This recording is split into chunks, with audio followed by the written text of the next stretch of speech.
Eh bien salut tout le monde, j'espère que vous allez bien, moi ça va très bien. Et dans quelques instants on va découvrir la première partie du HTTP Web Request. Donc on fera des parties, comme ça on peut parler des choses plus en détail et on fera plus d'exemples, comme ça vous aurez l'idée générale, ou bien toutes les utilités du HTTP Web Request. Donc c'est quoi l'HTTP Web Request? Donc c'est un outil qui a plusieurs utilités. La première utilité, c'est tout simplement obtenir le code source d'une page. Par exemple, on va venir ici sur Chrome. On a par exemple ce site yahoo.com, tout le monde le sait, enfin j'espère. Enfin peu importe, donc n'importe quel site, donc par exemple yahoo.fr. Et qu'est-ce qu'on voit sur ce site? On voit des informations. On voit bien sûr des informations. Donc avec le HTTP Web Request, on peut obtenir le code source de cette page, par exemple yahoo.com, et on peut obtenir ces informations au lieu d'aller sur le site et lire ces informations. On peut les obtenir directement sur notre application. Par exemple, un exemple d'utilisation d'HTTP Web Request, c'est d'obtenir l'heure sur un site. Donc il y a des sites qui nous donnent l'heure d'un certain pays, par exemple. On peut aller et obtenir l'heure de plusieurs pays, ou bien la France même.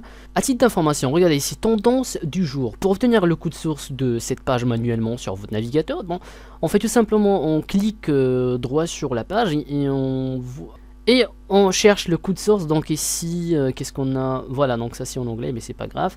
Alors, le code source, le voilà, on va le voir tout de suite. Donc regardez, des codes tout simplement du HTML et du JavaScript qui bien sûr qui font l'apparence qui font l'objet de ce site. Donc par exemple, regardez, c'est tendance du jour. On va copier-coller. On va venir dans le code source, l'HTML, peu importe. On va faire CTRL F pour chercher et on va faire tendance du jour.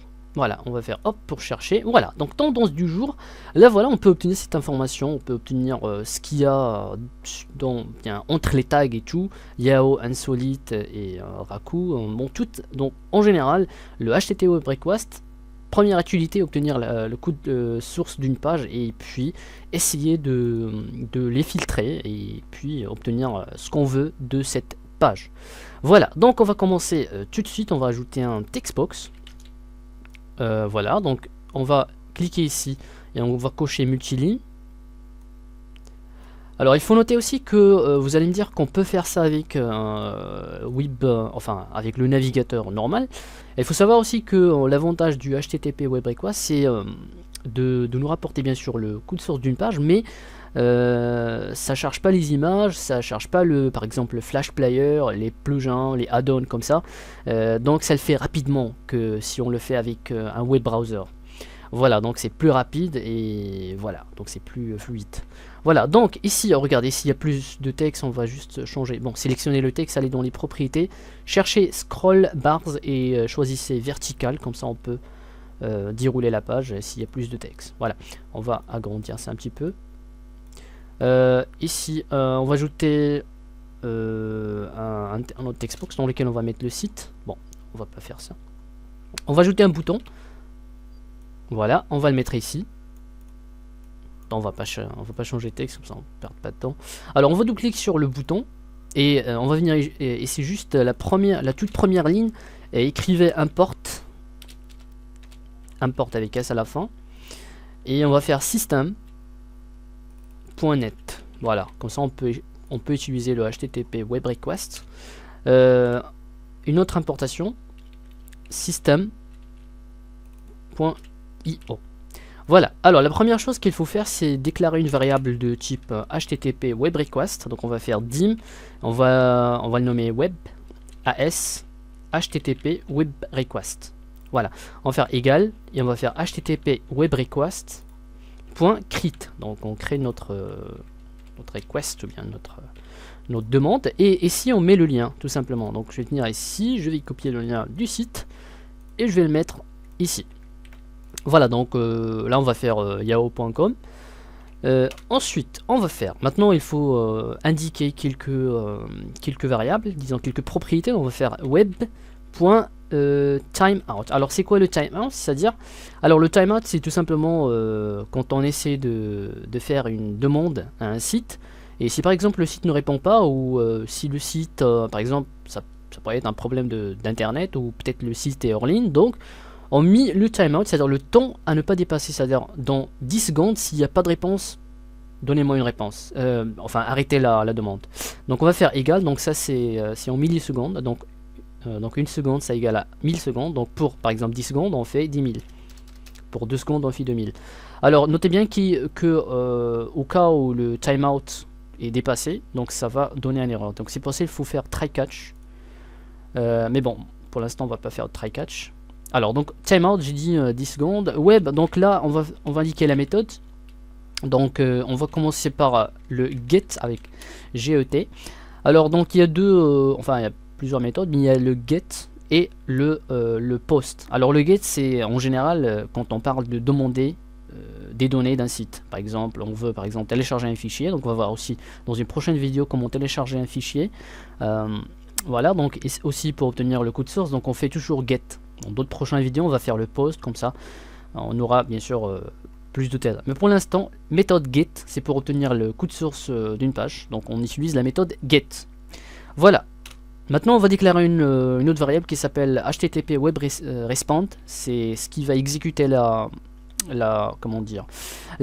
Il va nous retourner bien sûr la réponse. Voilà, donc dim, on va faire réponse as http web response égale, on fait web, donc on écrit le nom de cette variable ici, web.getResponse.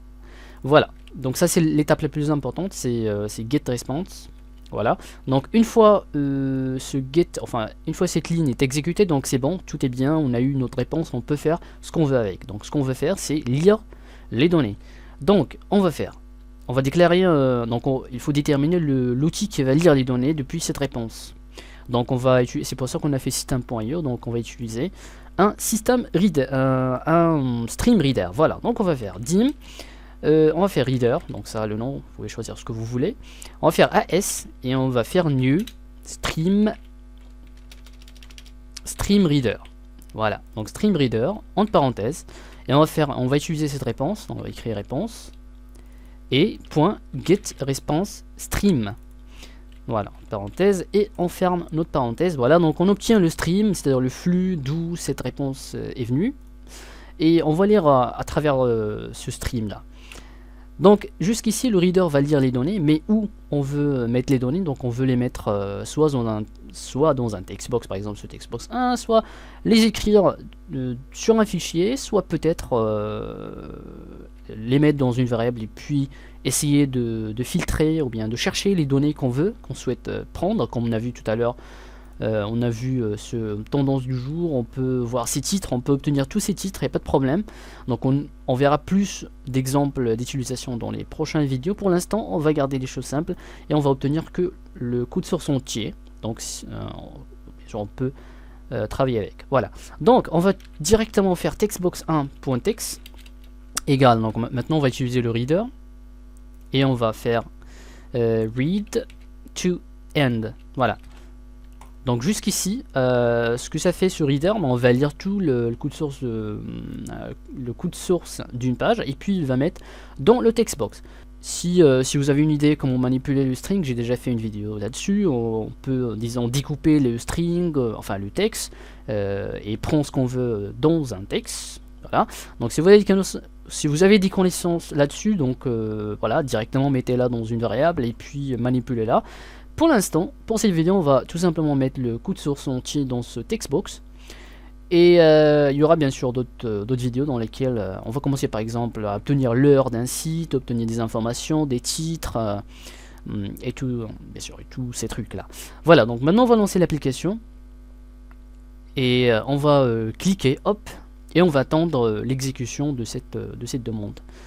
Voilà, donc regardez ici dans ce textbox on a eu le code source de la page, donc c'est identique, c'est exactement pareil à faire ça directement dans le navigateur, donc code source, voilà. Et donc on a obtenu ici le même résultat qu'ici, donc voilà, maintenant on peut faire ce qu'on veut avec. Bien sûr, voilà le code source, on peut l'afficher, on peut le manipuler comme on veut, obtenir nos informations, chercher les informations, donc tout ce que vous voyez ici dans le site, elle se trouve ici aussi. Dans ce code source, on peut bien sûr le manipuler.